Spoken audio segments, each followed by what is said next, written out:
네, 반갑습니다. 법문 잘 들으셨어요? 네. 불만스러운 사람도 있어갖고 지금 불만이 터졌는데 괜찮으세요? 네. 뭐 얘기할 거 있으면 별도로 또 얘기할 시간들이 있을 테니까 일단 지금은 제 얘기를 좀 하겠습니다. 제 얘기를.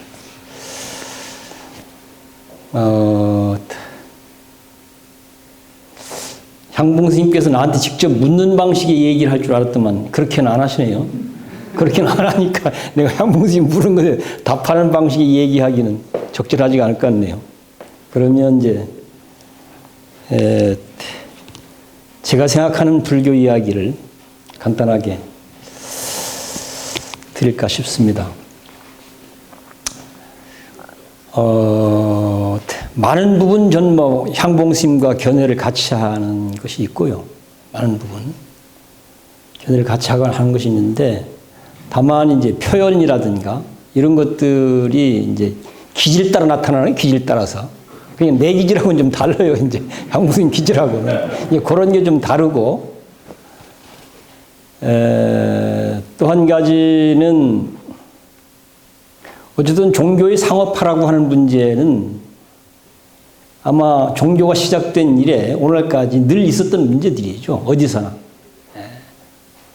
종교의 상업화라고 게 어디서나 있었던 문제들이기도 하고 그게 이제 심하게 나타나는 경우가 있고 상대적으로 이제 덜 심한 경우가 있고 이런 차이인 것이고 또 그것을 근절시키거나 극복하기 위한 치열한 노력들을 했던 사람들이 또 있는 거죠. 그런 것들이. 불교를 좀 제대로 해보자 이런 취지에서. 그게 늘 있는 거죠. 다만 그런 문제들을 극복하고 넘어서서 불교를 제대로 해보자고 하는 흐름이 큰 흐름을 형성할 때가 있고 그 흐름이 크게 힘을 못 받아서 그 반대쪽이 막 융성해버리는 상황이 있군요. 그런 거잖아요. 이런 것들이. 오늘 우리가 서 있는 현장은 어떻게 보면 불교를 제대로 해보자라고 하는 이 문제의식과 바람이 큰 흐름이 돼야 되는데 이게 안 되고 있습니다. 그리고는 어쩌면 극복해야 될 문제를 몽땅 품안고 흘러가고 있는 게 어쩌면 대세처럼 되어 있는 게 우리 현실이죠. 역시 이 부분은 우리가 끊임없이 어쩌면 바람직한 어떤 답들을 찾고 만들어가는 노력들이 더 가열차게 사실은 나타날 필요가 있는 현실이죠. 그런 것들이. 그 다음에 이제 윤회 문제에 대한 이야기. 아까 이제 뭐 아트만의 문제라든가 브라만의 문제라든가 뭐 그런 부분은 별 이제 이 표현 기질 따라서 표현 형식이나 이런 것이 다를 뿐이지 내용적으로는 저는 같이 공감을 합니다. 내용적으로는. 윤회에 대한 이야기는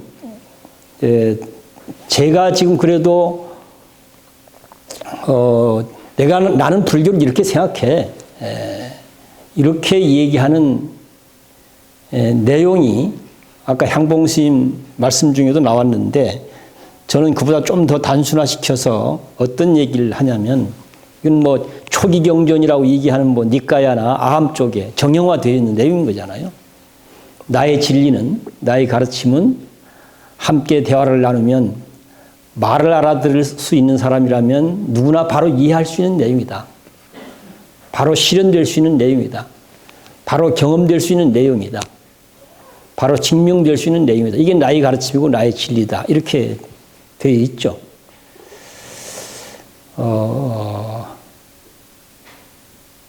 아마 그런 문제의식을 그런 설명들은 거기에 있지는 않은데 거기에 있지는 않은데 그런 문제의식을 경전 내용으로 아마 경전 첫머리에 경전 내용으로 담겨 있는 한 예가 우리가 제일 많이 아는 경전이 금강경인데 금강경에 부처님이 때가 되니까 탁발하고 그리고 돌아와서 밥 먹고 자리 정돈하고 앉고 1250 아라 거의 이게 있잖아요. 바로 이 부분이죠. 때가 되니까 옷을 챙겨 입고 가서 탁발을 했고 밥을 얻어서 제자리로 돌아와서 밥을 먹고 정돈하고 자리 잡고 앉았다. 이게 부처님의 일상인 거잖아요. 부처님의 일상뿐이겠습니까? 또 여러분들의 일상이기도 합니다. 거기에 그 내용 보면 누구나 경험할 수 있는 내용들인 것이죠. 그 내용 보면 못 알아들 내용이 없습니다. 어느 하나도 그 내용을 보면. 그러니까 바로 이해되기도 하고 바로 실현되기도 하고 경험되기도 하고 검증되기도 하는 내용이죠. 그러니까 부처님의 가르침이라고 하는 것이 당신이 이게 진리야 하고 말씀하는 내용들이 바로 적어도 말을 알아들을 수 있는 사람이면 바로 이해되고 실현되고 경험되고 증명되는 내용이기 때문에 조금만 함부로 하지 않고 진지하게 접근해 보면 아주 단순 명료한 얘기들이다. 뭐 이런 얘기가 되는 거죠. 그런 것들이. 저도 거기에 맞춰서 부처님 말씀이나 논서 말씀이나 선사들의 말씀이나 거기에 맞춰서 해석되고 설명돼야 된다고 봅니다. 이 부분을 여기에 맞춰서 해석되고 설명되고 또 생활에 적용되도록 하는 불교를 하면 불교는 사람들에게 희망의 종교가 될 수 있기도 하고 불교의 미래도 희망차리라고 봅니다. 그러나 그렇게 하지 않는 한은 결코 불교가 희망의 종교라고 사람들한테 권할 수가 없습니다. 또 권해야 받아들이지도 않습니다. 또 어떻게 보면 5천만 인구가 다 불교인이 된다 하더라도 5천만 인구가 다 불교인이 된다 하더라도 바로 이해되고 실현되고 경험되고 증명되도록 하는 불교가 아니라고 한다면 비록 5천만 인구가 불교를 하고 있다 하더라도 그들의 삶이 희망적인가? 그들의 삶이 바람직한가? 우리가 자신 있게 자랑스럽게 사람들에게 이게 희망이 하고 권할 수 있는 불교인가? 라고 물어보면 아니라는 결론에 도달하게 됩니다. 5천만 인구가 불교 신자임에도 불구하고 열애가 뜻한 불교가 아니라고 한다면 본인의 삶이 희망적인 내용으로 만들어지는 그런 불교가 아니라고 한다면 5천만 아니라 70억이 불교 신자가 되는데 무슨 소용이겠어요? 개인에게 희망이 되겠습니까? 우리 모두 희망이 되겠습니까? 그건 개인에게도 희망이 될 수 없고 우리 모두 희망이 될 수가 없는 거예요. 그런 것들이. 그래서 그런 부분에서 저는 이제 좀 내용을 잘 천착하지 아니하면 잘못 이해되거나 왜곡되게 과장되게 해석되거나 이런 경우들이 이제 생기게 되는데 비록 그것은 뭐 개인의 기질이라든가 표현 방식이나 이런 것의 차이에 따라 생기는 문제니까 잘 참고하시면 괜찮을 수 있다는 생각이 들고 내용적으로는 저는 뭐 많은 부분 공감을 하고 있다 이런 말씀으로 정리하고요. 그 다음에 중도 이야기, 윤회 이야기하고 중도 얘기만 하고 좀 끝내겠습니다. 중도라는 말을 저는 이제 후대로 오면 중도라는 말이 굉장히 복잡해집니다. 복잡해지는데 저는 그 복잡해진 쪽까지 가면 잘 모르겠어요. 여전히 잘 모르겠고요. 다만 저는 불교를 교리적 체계를 맞춰서 공부하는 데 초점을 둔 사람이 아니고 저는 부처님 삶 자체를 끊임없이 천착해온 사람입니다. 부처님 삶이 언어로 표현되어진 것이 저는 교리라고 봅니다. 부처님 삶이 언어로 표현된 것이 경전이고 교리다. 그렇기 때문에 부처님 삶을 잘 알아야 경전도 교리도 제대로 해석되는 게 가능하다고 저는 보는 관점입니다. 그래서 부처님 생애의 맥락에서 봤을 때 적어도 당신이 깨달은 내용을 누구에게인가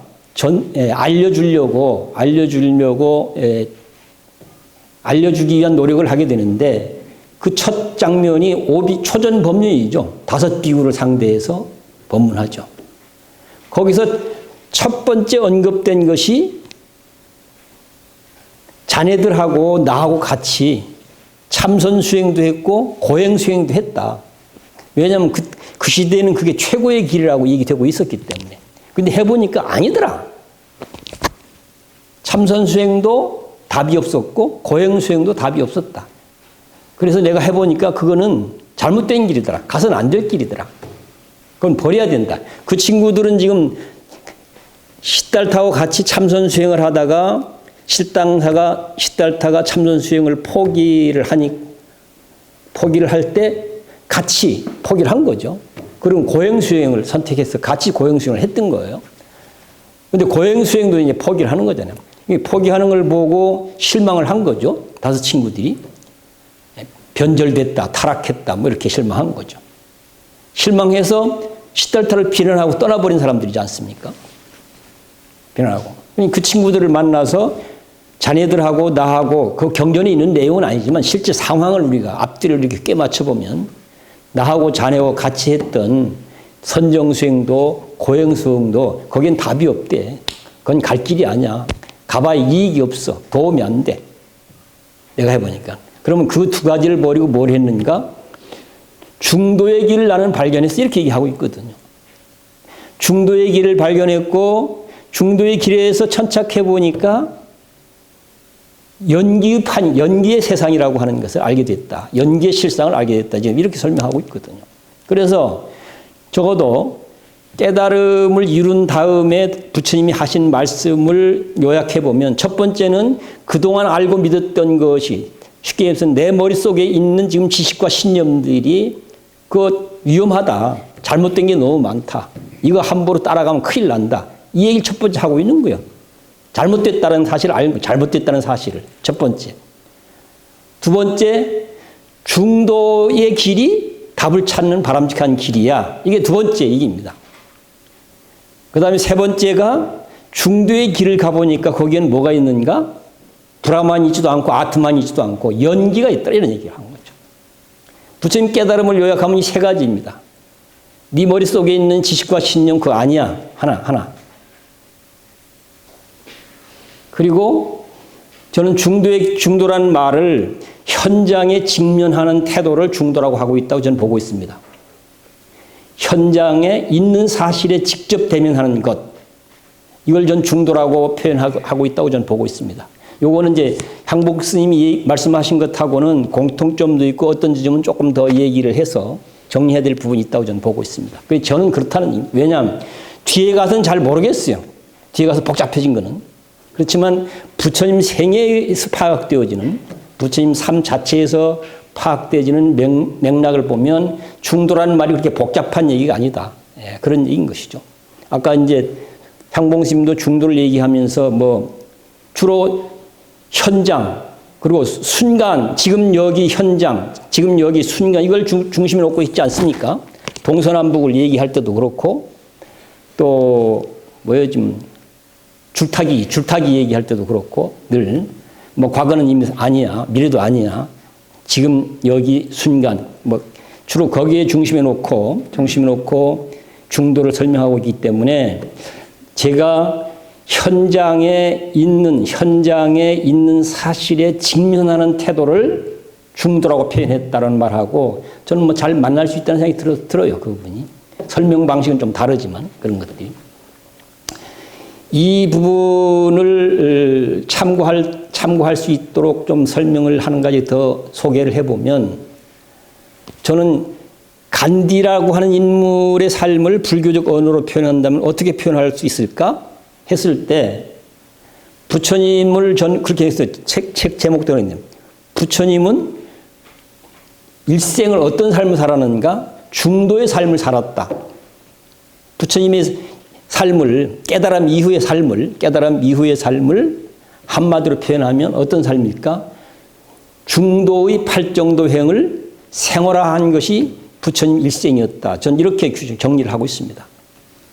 그런 차원에서 봤을 때 간디란 인물의 삶이 어떻게 표현됐을까 했을 때 간디도 역시 마찬가지로 중도의 삶을 살았다라고 저는 해석이 돼요. 제가 볼 적에는. 이 말에 연결되어진 하나의 예를 말씀을 드려보면 그 독립운동 중심에 있었기 때문에 얼마나 일이 많겠습니까? 곳곳에 사건이 터지기도 하고 그런 거잖아요. 그럴 때 기자들이 계속 묻습니다. 어디에 뭔 사건이 벌어졌는데 어떻게 할 것이냐. 이런 얘기죠. 쉽게 얘기하면. 어떻게 할 것이냐. 그러면 간디가 뭔 얘기하냐면 그건 나도 모르겠다. 어떻게 해야 될지. 이렇게 얘기합니다. 나도 모르겠다. 그리고 거기에 붙여지는 한마디가 있어요. 그게 뭐겠어요? 나도 모르겠다. 다만 현장에 가봐야 된다. 이렇게 얘기했습니다. 현장에 가봐야 된다. 그래야 어떻게 할지가 판단되죠. 저는 이게 중도적 태도라고 봅니다.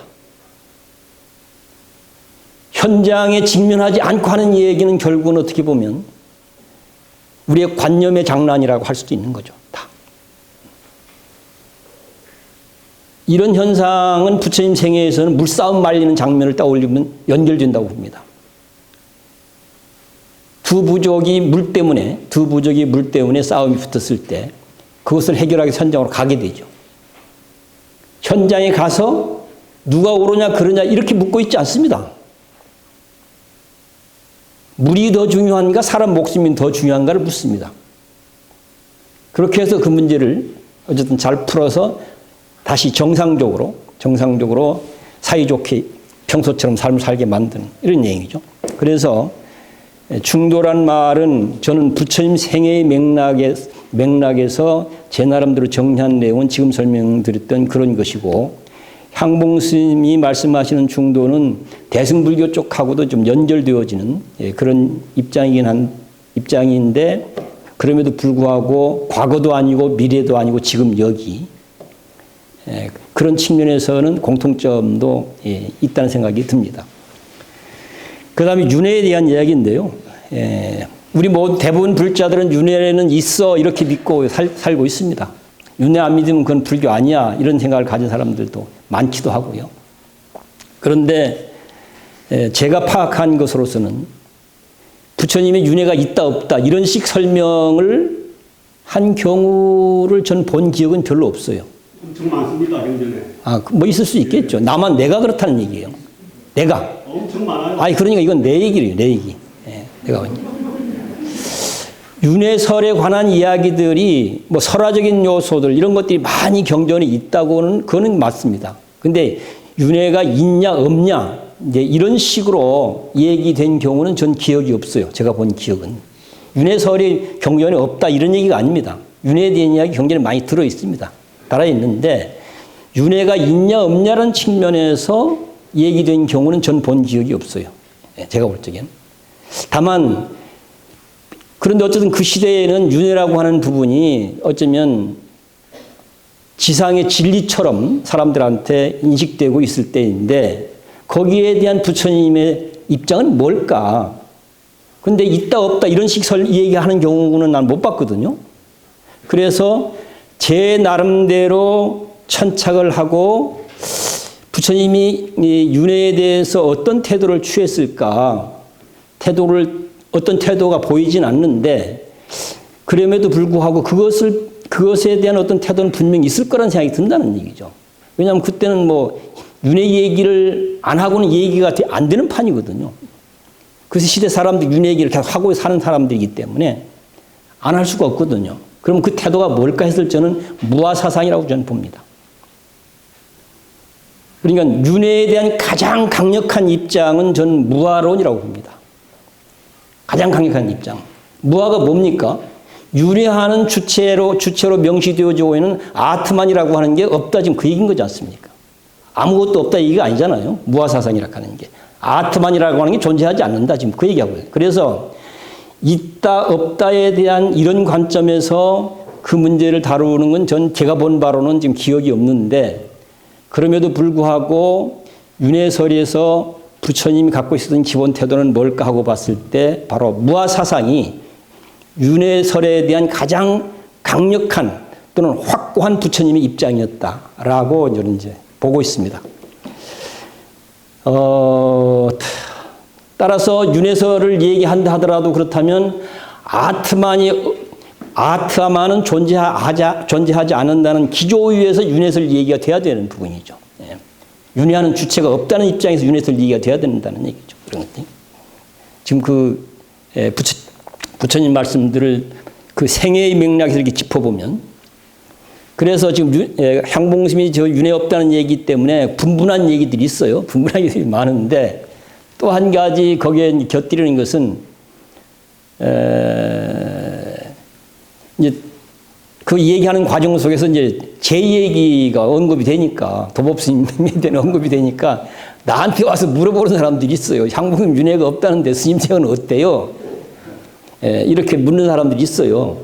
그래서 법회 때도 뭐 얘기를 한 적이 있는데요. 그래서 제 방식으로 정리를 하면, 만약에 부처님한테 윤회는 있습니까? 하고 사람들이 윤회가 있다고 그러는데 윤회는 있습니까? 하고 물으면 부처님이 뭐라고 했을까? 제가 파악한 부처님이면 윤회가 있다 하고 단정을 하면 그건 상견이야. 전 이렇게 표현했을 것 같아요. 또 어떤 사람은 또 윤회가 없다고 그러는데요. 없는 게 맞습니까? 하고 물으면 부처님은 윤회가 없다고 단정을 한다고 한다면 단견이야. 그러면 불교 입장은 뭔데요? 어떻게 해야 되는 건데요? 양극단을 버리고 중도적으로 해야 돼. 그게 이제 부처님의 기본 태도라고 봐요, 저는. 양극단을 버리고 중도적으로 해야 돼. 중도적으로 하면 그 내용이 뭘까? 어떻게 설명될 수 있는 것일까? 이랬을 때 저는 제 나름대로 정리한 것이, 저희들은 그걸 생명의 노래라는 제목으로 전래되는 동요 가사를 갖고 그걸 완성을 시켰어요. 아시는 분도 계실 텐데, 여기 계신 분들은 다 아실 거고, 처음 오신 분들이 계시니까 한번 그 가사를 한번 내가 외우고 있으니까 낭독을 해볼게요. 강물아 흘러 어디로 가냐? 넓은 세상 보고 싶어 바다로 간다. 바닷물아 흘러 어디로 가냐? 하늘나라 가고 싶어서 구름이 된다. 구름아 흘러 어디로 가냐? 고향 동네 그리워서 빗물이 된다. 빗물아 흘러 어디로 가냐? 동네 친구 만나려고 냇가로 간다. 냇물아 흘러 어디로 가냐? 강물 따라가려고 강으로 간다. 강물아 흘러 어디로 가냐? 넓은 세상 보려고 바다로 간다. 한 바퀴 뺑 돌죠? 윤회가 있다라고 하면 그거는 시작이 있다는 얘기 되는 거잖아요. 그렇죠? 그럼 언제 시작됐는데 하는 거죠. 없다고 하면 끝이 어디인데 이렇게 얘기가 되는 거죠. 시작은 어디며 끝은 어디인가 이렇게 질문하게 되는 거죠. 근데 지금 생명의 노래라고 하는 그 가사 내용 중에 시작은 어디고 끝은 어디입니까? 시작이 있습니까? 끝이 있습니까? 다만 인연 따라 끊임없는 조건 따라서 변화하고 있을 뿐입니다. 거기에 아트만 있습니까? 브라만 있습니까? 거기에? 그런 거 존재하지 않습니다. 그럼에도 불구하고 브라만이 없다고 해서, 아트만이 없다고 해서 아무것도 아닌가? 그거 그렇지 않다는 얘기죠. 끊임없는 조건에 의해서 끊임없이 활동이 전개되고 있을 뿐이죠. 이런 것들이. 저는 이런 맥락하고 또 한 가지 연결시키면서 얘기를 정리하겠습니다. 어떤 내용인가?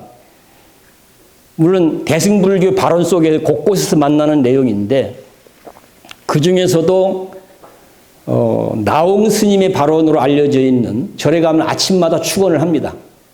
원하세세 생생처 상어반야 불퇴전. 뭐 그 뒤에 얘기 놔두고, 원하세세 생생처 상어반야 불퇴전이라는 말은 무슨 말일까? 원컨대 내가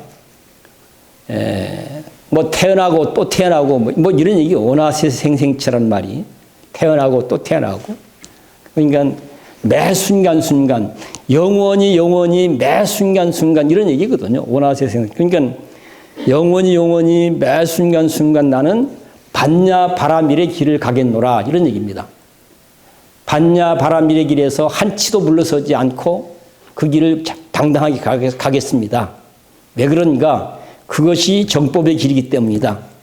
왜 그런가? 그것이 열애가 뜻한 불교이기 때문이다. 왜 그런가? 그것이 나를 희망차게 만들고 우리 모두를 희망차게 만드는 길이기 때문이다. 그리고 영원히 매 순간순간 나는 반야 바라밀 행을 생활화하기 위해서 전력 투기하겠다. 아까 생명의 노래와 이 말을 연결시켜보면 어떻습니까? 저는 이런 걸 연결시켜보면 저 개인적으로는 그렇습니다. 윤회가 있다 한들 무슨 관계입니까? 없다 한들 무슨 관계이겠는가? 반야 바라밀을 가느냐 안 가느냐가 중요한 것이지. 다른 것은 별로 그렇게. 다만 많은 왜곡이나 오해들이 있기 때문에 이런 문답과 대화 또는 토론을 통해서 그런 부분들을 잘 풀어내고 잘 다듬어내고 그리고 현실과 잘 연주시켜서 나처럼 보통의 상식을 가진 사람들이 그런 것이야. 그거 이해가 되네. 공감이 되네. 그렇게 하니까 되네? 그럼 나도 할 수 있겠네? 저는 불교가 좀 이렇게 돼야 희망의 가르침이라고 할 수 있지 않겠는가. 나를 위해서도 너를 위해서도 우리 모두를 위해서도. 저는 그래서 부처님의 삶을 우리가 잘 탐구하고 부처님의 삶을 잘 파악해야만 교리도 경전도 제대로 된 해석이 가능하다고 판단하기 때문에 나는 오히려 이 부분에 대해서 여러분들이 좀 착안하고 진지하게 접근해 주십사는 말씀을 드리면서 제 얘기를 정리하겠습니다. 고맙습니다.